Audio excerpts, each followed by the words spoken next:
Naomba tu hii compensation, mambo ya compensation ikuwe kwa haraka. Tunashukuru serikali ya Kenya na hii mradi ya barabara kwa kukumbuka sana kwa mara ya kwanza wafugaji. Serikali yetu ya Kenya ambayo inaongozwa na Ruto ametukumbuka kwa mara ya kwanza from hiyo mwaka nyuma. Tumehangaika juu ya hii mambo ya barabara. But sasa hii mradi imekuja na barabara imefunguka. Tuko kama Wakenya wengine. Naitwa Amina Guyo. Mimi ni community health promoter kutoka Kulamawe, Isiolo County na Garba Sub County. Kabla hatujaanza hii miradi, sisi tuko na shida ya transport, kwanza shida ya barabara. Yaani kwanza mvua ikinyesha gari haipitiki inakoma kwa matope. Chakula tunaongojea kwa Isiolo inakaa karibu siku 5. Na wale pengine kama wamama wajawazito wakikuwa na complication kidogo kutoka kwenda Isiolo inachukua masaa 8 hivi.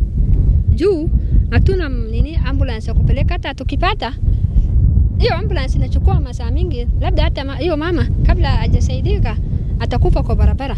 Hii barabara inafaidisha sisi. Iko manufaa mzuri sana kwa hii jamii ya location hii, bali barabara inapitia jamii inafaidika. Inafaidika namna gani? Kama hii barabara inakuwa sawa, safari yetu ya Isiolo inakuwa 20 minutes. Kwenda na kurudi ni 40 minutes kama hii barabara inakuwa mzuri. Faida tena, ameajiriwa banda lot 2 watoto kama 30, ameajiriwa sisi watoto kama 30 lot 1.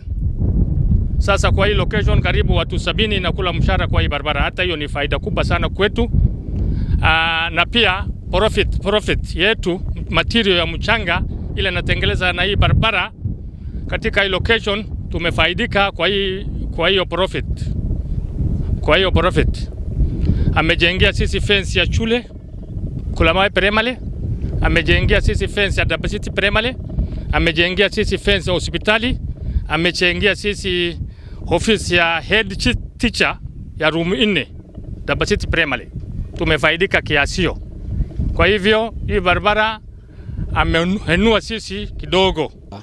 Kuendelea mbele ni azimio la rais ya kwamba mradi huu ukifika mwisho wa mwezi wa 12 mwaka huu wakuwa wameweka lami imefika kiwango cha kilomita 60 na zaidi. La pili, tunahakisha ya kwamba ofisi ya rais imezingatia masuala ya fidia vile kamishna wa Isiolo amesema, na wiki 2 zijazo tumeambia Kenha wahakisha ya kwamba fidia yote wale ambao wanaafektiwa na huu mradi, project affected persons, wamepewa pesa zao, na pale penye kuna tatizo ama ushawishi unahitajika waje kwa ground washirikiane na kamishna ili watu walipe fidia yao. We've been able to, this problem has been largely resolved, and we are enjoying a very good environment that has facilitated us to achieve the progress that we have so far managed.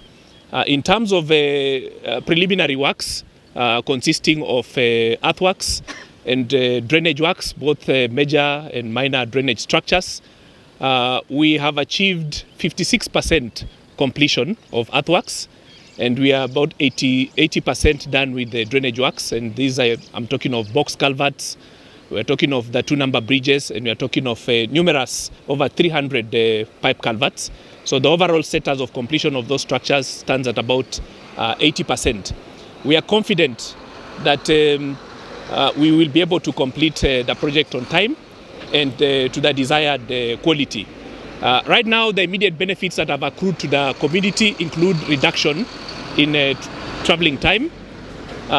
Before, we used to take at least 2.5 hours between Isiolo and our campsite here in Garbatula, but the time has now reduced to about 1.5 hours travel time. By the time the project is complete, we expect that that is going to reduce even further.